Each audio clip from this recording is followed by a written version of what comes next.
Okay, so now, brother, I mean, you've been right up in the mix. You've been in the industry as an active participant. Okay, world tours, a million hours a day in the studio, the whole nine. Right. Okay, so now you're talking from the inside, not someone, from the outside.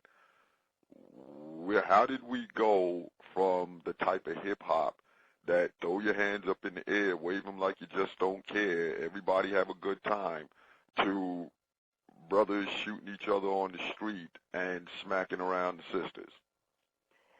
And I think we can go back and we can look at, let me see, how far do I need to go back in order to adequately answer that question? I think we can go back recently and pick up a book entitled The First Millennium Edition of the American Directory of Certified Uncle Toms. I'm going to say it again. It's the First Millennium Edition of the American Directory of Certified Uncle Toms. On page 236, it talks about the nefarious niggerization of rap music. Let me pull it up. It says, the Uncle Toms that haunt the middle echelons of the music business had the first opportunity to nurture and develop the new original sound emerging from their own youth. Talking about black people now. All right? These Uncle Toms were there, and they heard hip-hop, and they could have nurtured it and morphed it into something. But instead, they rejected it. The whole movement, they rejected it. As strongly as the youth embraced it, they rejected it. They ignored urban appeal and true to their own middle-class acculturation, sought their talent from artists whose styles were of the Lionel Richie, Michael Jackson crossover type. White people rejected? No. Young whites latched on to it. Do you understand what I'm saying? And then young whites seen Public Enemy coming that gave birth to Brand Nubians, Poor Righteous Teachers, LONS, Busta Rhymes and other people, Queen Latifah and other groups. You understand what I'm saying? And then they decided through Quincy Jones's Vibe magazine and other people that they had propped up to niggerize hip-hop and rap music. You understand what I'm saying? They made it very profitable to call yourself a nigger. So when they started paying people like NWA, because NWA is victims of this also, but they started paying people like NWA to propagate and to promote the nefarious niggerization. You understand what I'm saying? It made it cool for every group to come after NWA to model and pattern themselves after NWA. So it's fashionable and cool to call yourself a nigger now. You understand what I'm saying? Now, this is not Griff.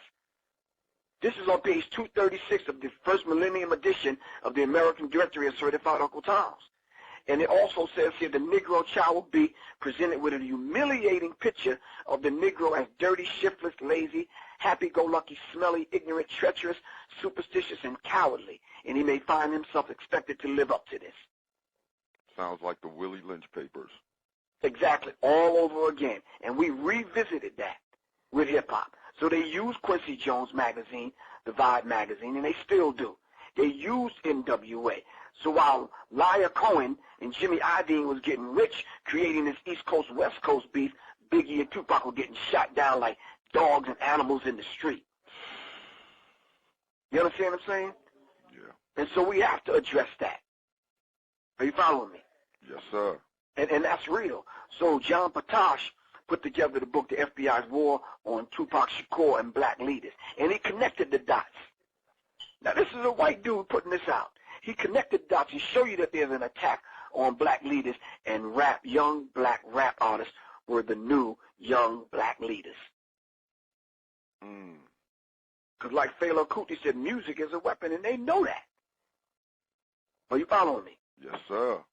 So inside of the book, Behold a Pale Horse by William Cooper, whom, by the way, they murdered. Straight up. On parking tickets.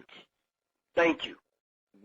So in his book, from the book Behold a Pale Horse, written by William Cooper, a former naval intelligence officer, in regards to a document concerning the American public, it states, Diversion is the primary strategy.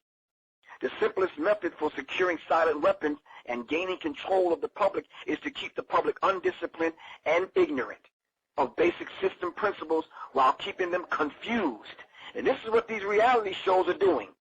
Confused about gender, confused about political issues, confused about your role. You understand what I'm saying? Confused about religion, confused about politics. It says keep them confused, disorganized, and distracted with matters of no real importance.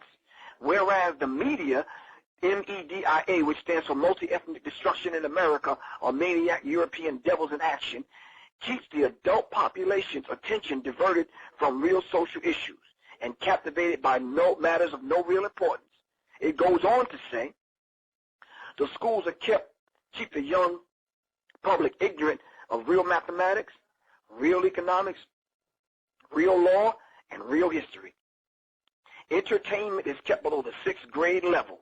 When you start hearing songs like Laffy Taffy and these kind of songs would hit your lower chakras and vibrate that negative energy, activating your pituitary gland, releasing those hormones. Now you got grown-ass men making songs for 12 and 13-year-olds. Teach, bro. I.e. Jay-Z. You understand what I'm saying? So the public is kept busy working, and the result is no time to think. And that's exactly what they produced. And they wrote about it inside of a book called the Tavistock Institute of Human Relations, Shaping the Moral, Spiritual, Cultural, Political, and Economic Decline of the United States by John Coleman. Now, John Coleman is the gentleman that wrote the Committee 300. And the Committee 300 is that organization that get together that decide what the trends are going to be in the black community. So when you start seeing people wearing mohawks and tight pants and wearing 2 earrings and acting like women, that was manufactured and put among us. Teach, brother. You understand what I'm saying? So we have to understand that. How they did it, they said they devised a system. And the aim of the 12 tonal system that they devised jointly by British intelligence operatives from Tavistock University or Tavistock Institute in England. They put these 12 tones among us, all right, and created this thing, punk rock and this other uncontrollable music. Look up Operation Paperclip and it'll tell you all about it. But Adorno was a system of music that could program the mass music culture capable of eroding the morals of its listeners until they decline to a point where they will totally be degraded by it.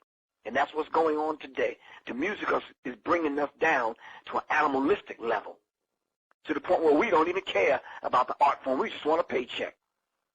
Yes, sir. So now it's cool for a Jim Jones to come out talking about nah, nah, nah, nah, nah, and grown folks go for it. You understand what I'm saying? It's cool for these cats to come out with songs talking about I'm stupid, you stupid, we stupid. Why does that appeal to grown men and grown women? And it shouldn't.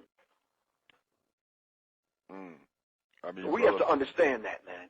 That's right. I mean, basically, once back in the 80s, I mean, once when I saw, you know, and I mean, I don't say this to flatter you, you know, I mean, I remember things when they started way back.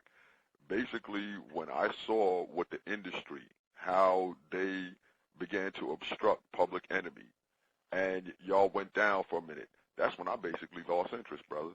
I mean, I'm old school anyway. You know, I'm a Earth, Wind, and Fire man. I'm a Kool and the Gang man. Okay, so now when I heard Public Enemy back in the day, I said, okay, this is what I'm talking about. And then we know what happened. Okay, and so after that went down, I basically lost interest. Yeah, because they use NWA to neutralize Public Enemy. You understand what I'm saying? Unbeknownst to NWA, they didn't know they was victims of this. Black Dot said the same thing. So we have to understand that particular dynamic, man. See? And our young parents out there are unaware that these people themselves, Joe Bacan put out a DVD called The Corporation. He said children as tomorrow's consumers represent a huge market today and therefore a fair game. You understand what I'm saying? So they are attacking the children using tones and frequencies.